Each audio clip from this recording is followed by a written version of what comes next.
in northern Utah heading to Salt Lake in a late model JK with a LT1 8 or 10 speed. Honestly, I don't remember which one it is, but it's a high gear transmission. Now you can imagine the LT1 with a high gear transmission just eats up the miles on these rolling hills. I drove a V6 JK up here not long ago with a similar setup, and this JK is pretty heavy, and that was pure misery. And this is actually the road that encouraged me to get into the V8 swap in my own Jeep. I had a 3.8 Rubicon, and any kind of long distance driving in the mountains was just miserable. So I wanted to show you a couple of things on this JK. We're going to be doing an off-road test drive too. We have the new Banks gauge here. We got it set for 7 parameters. We have a check engine light on. We're going to talk about that in just a second. But look at the RPM. We're going just over 80 miles an hour at 2,400 RPM. And you can see the RPM of the Banks gauge as well as the tachometer. This Jeep is overgeared. This Jeep had not one but 2 superchargers on it before the customer decided he had enough and went to the V8. With the smaller displacement engines, you really need to wind them up, but not with these LTs. These LTs have so much torque down low. I drove another LT1 very similar to this on 40s, and it had 321 gears. It originally started off as a manual transmission JK. So with 321 gears, and I don't remember the tire size, I think it was 37s, but I was running like 1,700 RPM at 70, and at 80, I was just under 2,000 RPM, and it pulled it just fine. So the moral of the story is, you don't need to be spinning your engine up 2,400 RPM at 80 with an LT1 high gear transmission. Now let's talk about the check engine light for a second. The reason that check engine light is on is because it's a transmission code. And it's not really a fault code. It is the P27 whatever codes that say that the solenoids haven't learned yet. There's something called a solenoid characterization, and this is something that customers call me on after they do their LT conversion. The fast way to clear that is to simply do a solenoid characterization with GM software. You hook up GM TDS. It's a very short procedure. You pick your vehicle out, you go to solenoid characterization. It only takes 10 seconds. And I'm not exactly sure what it does, but from what I understand, GM flow tests these transmissions when they're built, and then they assign this unique identifier to every transmission. So when you perform the procedure, it sets the valve body back to what GM thinks it should be. Now remember, they had a lot of problems in the early days with the 8090. This transmission is shifting beautiful. I mean, even with these short gears, it's smooth as butter. But in the old days, they were herky-jerky. When you came to a stop, they banged. They did all sorts of weird stuff. Now, after weeks and weeks of driving, they would smooth out. But GM knew there was a problem, so they're changing their procedures. Recently, I was reading some literature on the GM Performance 8-speed, and it said that that transmission will not take a solenoid characterization. And that kind of makes sense because GM doesn't know what you're putting it in. When you have a Chevy Silverado with this size tire and this weight, then they can pretty much calibrate it and get it really close. But they don't know if you're putting that 8-speed in a Model T that weighs nothing or a heavy Hummer. So they had about a 3-page drive cycle, and it's pretty intense. You got to get it into 6th gear, do like 6-7 shifts, and coast down from 6th gear 5 times, and I don't remember the actual procedure, but it's pretty intense. So what I'm trying to do is that procedure with this transmission and see if we can get those solenoids to learn quickly. That way you don't need GM software to program your 8L90 or 10L80 transmission. One more thing on this vehicle, I did notice that the brake light has popped on a few times. Now I'm going to hit the e-brake just so you can see which one I'm talking about. That one. And I did get out and I saw that the fluid level was low. And the reason I mention that is I've had a couple of guys complete their swaps and they see that red brake light on and they call me and say, what is it? And they scan for codes and all that. And really all it is usually one of 2 things. One, the fluid level is low. Now in this Jeep, it's not so low that it's staying on. I will add at the next stop. but it is a warning that I need to add fluid. If it's on all the time, it's probably you didn't plug in the level sensor.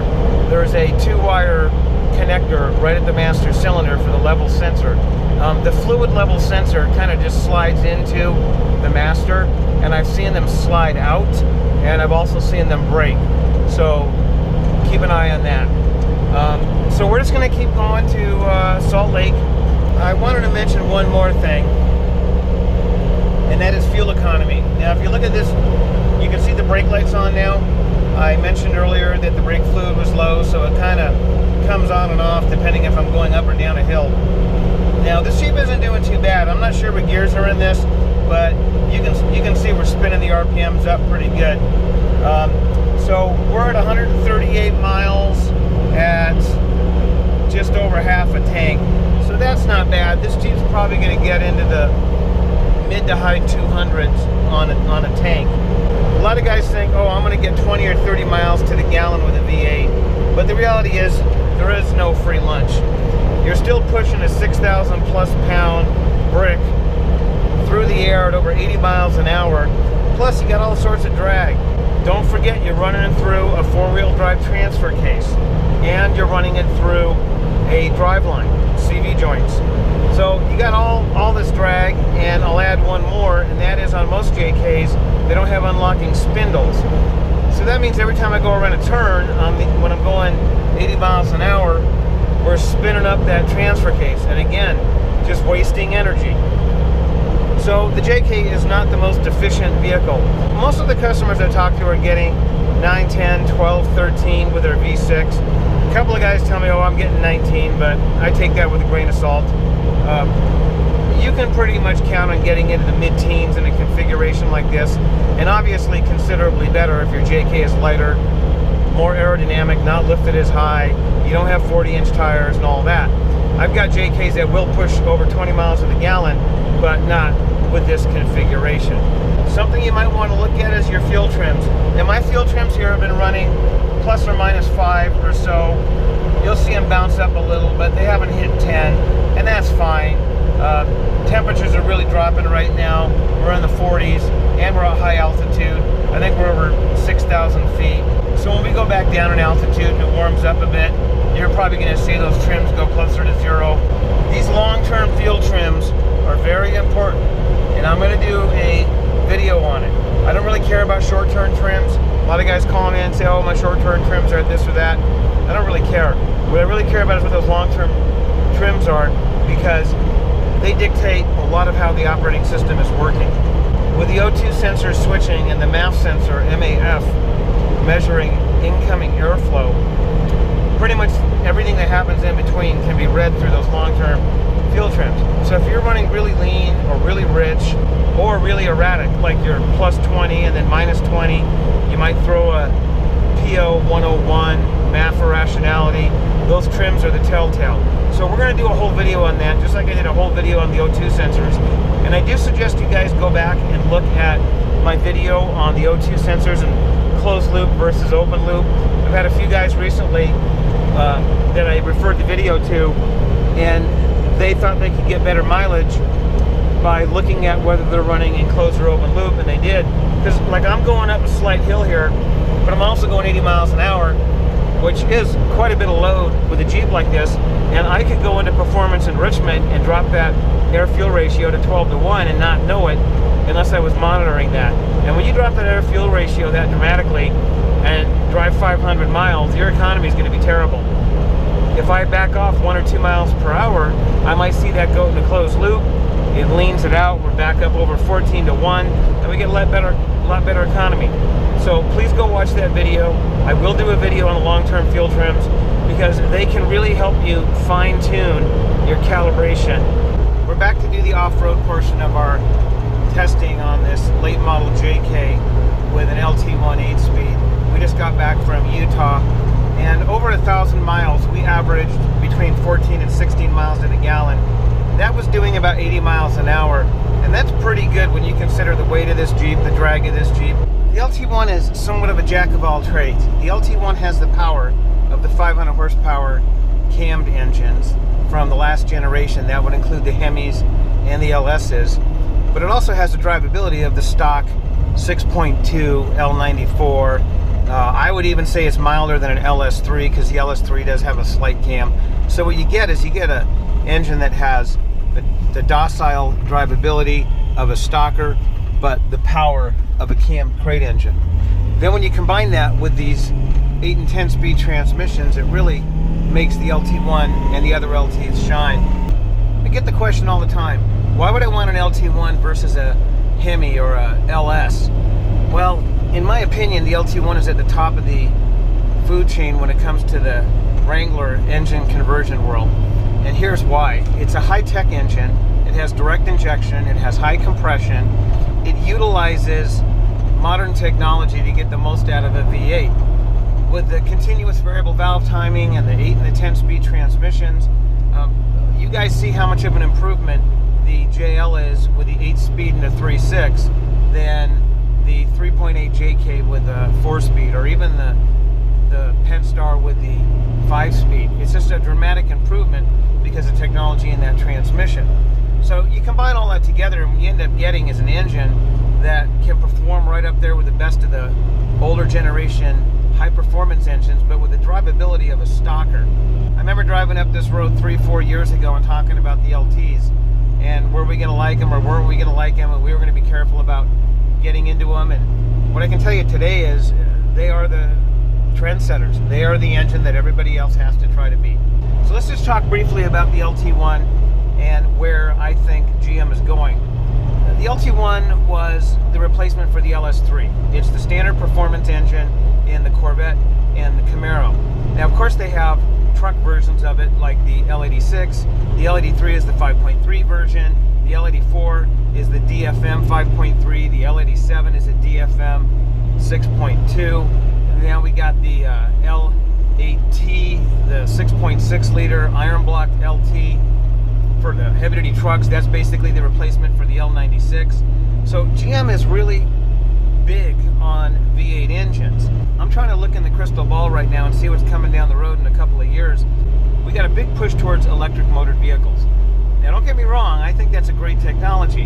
In fact, I have customers, and I've been in Teslas, and they're extremely fast. You can go out to most of these racetracks around the country and see guys with 70 Cudas or Challengers or Camaros, whatever, with big blocks in them, and the Teslas beat them. The reality is the electric motors put out almost all of their torque at 0 RPM, and internal combustion engines just don't work like that. In a way, steam engines did. Steam engines kind of put out tremendous torque. Just a 2-cylinder steam engine can act like an 8-cylinder internal combustion engine because the power strokes are every stroke, up and down. And I know that some of these steam engines can put out over 1,000 foot-pounds of torque. So the electric motor torque harkens back to the last century. Now, with internal combustion engines, it's a little bit different. These engines have power bands, and the smaller the engine, traditionally, the narrower the power band is. When I grew up in the 70s and 80s, we were pretty much limited to what we had. We didn't have variable valve timing. We couldn't really run high compression because the gas we had wasn't that good unless we wanted to pay for race gas. So if we wanted power on the top end, we wanted more horsepower, we'd cam it. We try to do whatever we could to reduce the restriction in the intake and the exhaust. Because remember, an internal combustion engine is most efficient at wide open throttle. There were technologies like ram intakes that could actually force more air into the combustion chamber than the volume of that cylinder. So you could exceed 100% volumetric efficiency. However, this is at high RPM with a big cam that closes the intake valve after bottom dead center to get maximum fuel air charge into that cylinder. And when you slow that motor down, it's extremely radical. Rump, rump, rump. Now, fuel injection helped with that. The guys with the old Hillborns. But the reality is those engines weren't very streetable. They didn't have good drivability at low RPM. So the goal of manufacturers has been to broaden the power band as much as they can. And the newer goal is to get high gear transmissions to keep that engine in its power band as long as they can. So what we're essentially trying to do is make an internal combustion engine act like an electric motor. We're trying to get torque as much as we can on the bottom at the lowest RPM. We're trying to keep that engine in its most efficient power band. And this is really where the LTs come into play. Even with the Gen 4s, even though we had VVT and the Hemis have VVT, they're not continuous variable valve timing. They are discrete, which basically means it's on and off. So it's like you have two different cams. With continuous variable valve timing, it's infinitely variable cam. So there's all sorts of things you can do. If you're going up a slight grade, rather than the transmission downshift, you might advance that cam a little bit and you get a burst of torque, so you can keep it at the lower RPM and not do that shift and waste more fuel. So with CVVT, it adds a lot of control to, now this is not new technology.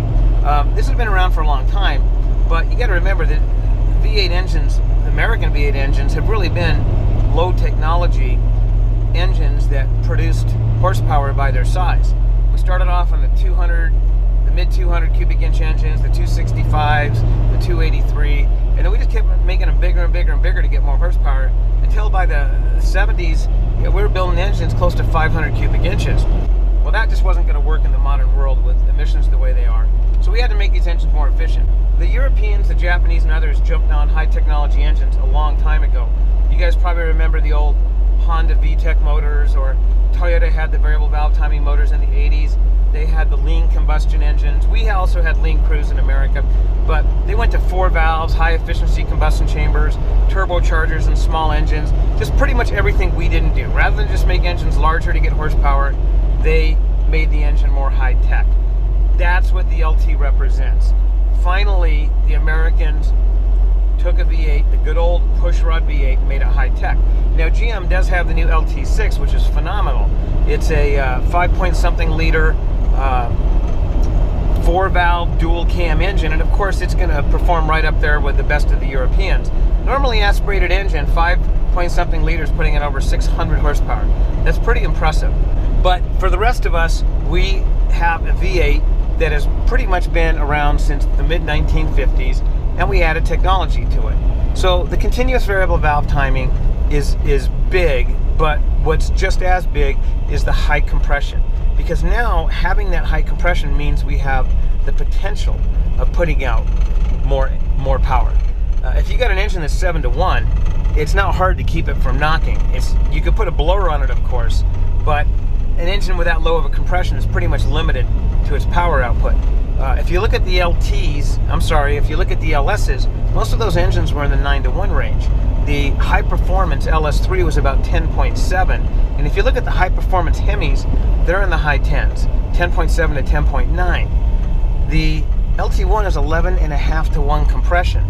Running almost a full point more compression means we have the potential of putting out more horsepower. But if we did that in the old days, without the technology that we have today, if we did an 11.5-to-1 motor on pump gas with a solid lifter cam, and we tried to put out the power that we're putting out today, something would break. We'd have pre-ignition, we'd have all sorts of issues, you'd have poor drivability. But with today's technology, with the continuous variable valve timing, allowing cylinder pressure to get under control, with direct injection making the combustion chamber more efficient, with things like dual stage oil pumps to reduce friction and only crank it up when you need it. In the mornings when you fire your engine up, if you have AFM or DFM lifters, they were susceptible to getting crunched. So GM was putting additional oil pressure regulators in the oil pans. If you started your engine at 0 or sub-zero degree temperatures, it could build enough pressure up to collapse those lifters. So with the new engines having control of the oil pressure, it's not only safer for the engine, but it results in better economy. These are not the most technologically advanced engines out there. There's more advanced engines. However, you got to remember, these engines are being built by the million, and they're being put in trucks that are abused, and guys don't change their oil, and they cold start them and rev them up, and GM had to build all that into the engine to make it reliable and keep warranty claims at a minimum. So while not the most advanced engine, these are the most advanced GM engines to date, and they're proving to be extremely popular. And before I talk about the transmission, I just want to say, if you look at some of the other manufacturers, there seems to be a trend to go to smaller engines, V6s, 4 cylinders, turbos, which the Europeans have been doing for decades, and that's probably not a bad idea. Actually, if I had a car, a lightweight car, I wouldn't mind doing that. But in a big, heavy, and heavy is the operative word here, in a big, heavy 5, 6, 7,000 pound Jeep with 40-inch tires, and these 40-inch tires with wheels can weigh in excess of 800 pounds. So just think about that. Every time you hit the gas pedal, you're turning 800 pounds of wheels and tires and hauling 6,000 pounds of weight. Well, the larger cubic inch engines just lend themselves well to that. The smaller turbo engines and such, they can put out similar horsepower numbers, but they haven't replicated that torque, that sound, and that feel of a V8. So GM has really raised the bar in the V8, in my opinion, and we're going to see where these manufacturers go in the next couple of years. But if you look at what GM Performance is coming out with, things like the LT6, the LT2, the big block Chevy-based 1,000 horsepower plus engine, it looks like GM is staying committed to the V8. I heard Chrysler is eyeing electric hybrids and electric vehicles, and that is going to be our future. Maybe hydrogen is going to be our future. However, where we are today, if you have a big, heavy, lumbering Jeep, in my opinion, the V8 is still the best option. Gas is incredibly efficient for what it does. The amount of energy in a gallon of gasoline is hard to replicate with modern batteries. And these modern engines are running extremely clean. And if we were to factor in all the manufacturing and production costs of producing electricity, I'm not sure how much cleaner electricity really is than gasoline. So this video is getting long. I'm going to try to cut it short. The transmission. Along with this modern technology engine, we now have 8 speeds, 9 speeds, 10 speeds, 8 speeds, 9 speeds, 10 speeds. And what we're trying to do is we're almost trying to mimic an electric motor, because the engine's going to be most happy when it's in its power band. Having more gears mean we can keep it in its power band more often. And the end result is you have better throttle response, better fuel economy, better drivability. I really thought that the 8 and the 10 speeds were going to bother me, because I'm an old-fashioned guy. I grew up with 3-speed automatics. I even had a bunch of power slides or power glides, 2-speed transmissions back in the 60s and 70s. And just a couple of shifts didn't bother me, and I'm thinking, wow, 10 gears, that's going to be shifting all the time. But honestly, you don't notice it. When these things are set up right, they almost feel like a 1-speed. Again, like an electric motor. I will say that the earlier 8-speed transmissions, and not just GM's, but I've driven some of Chryslers and others in my Mercedes. I had a 7-speed in my Mercedes, and they were horrible. The way they upshifted and downshifted and had some timers, didn't know what gear they wanted to go into, did irrational things like when you're under a load, they would upshift. When you get off, you'd downshift. Those were terrible. And yes, GM had that problem with the early 8L90s. However, fast forward a couple of years, and these things are just a dream. In fact, I'm driving a Jeep right now with really short gears, which the LT does not like. The LT likes to be loaded down.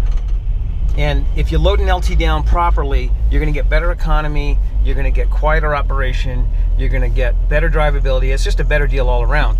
This Jeep, I'm not sure what gears it has in it, but we're running about 2,500 RPM at 80 miles an hour, and we should be running closer to 2,000. However, this 8-speed, if you listen to it, it's so smooth, you can barely feel it. We just went through about 5 gears. And there are other great motors out there. Another one, in my opinion, is the LT 5.3. It's like a baby LT1. If you don't need the 460 horsepower of the LT1, get the LT 5.3. I don't think you're going to be disappointed, and you're going to save money. The LT 5.3 also can run on regular gas. Now, I still think the Hemi is a good conversion. It integrates very well into the JK. I wouldn't pay $100,000 for a JL Hemi, but anything is better than that V6. I wanted to mention that the Jeep we're in had a supercharger on it. Actually, from what I understand, it had a couple of superchargers on it. The first one locked up, and I think the second one locked up also. And that's another important factor to consider. If you're going to go with a blower, whether it's a supercharger or a turbocharger, remember, these engines really weren't designed for it, and more importantly, the tunes weren't designed for it. The calibrations and operating systems on these Jeeps are normally aspirated 1 bar. Of course, not the turbocharged 4-cylinder, but the V6. The sound, the instant torque, the drivability, the reliability, the longevity, it's just never going to be the same as a V8. Now, I'm not knocking superchargers, they have their place. If you don't have the money to buy a V8 and you got $5,000 or $6,000 burning a hole in your pocket, then by all means get a supercharger, but just be willing to live with the upsides and the downsides, because there are both with a supercharger.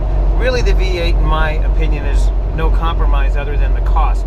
If you can afford it, it's the top of the line option. We're going to take this Jeep up to the mountain, and we'll see you soon.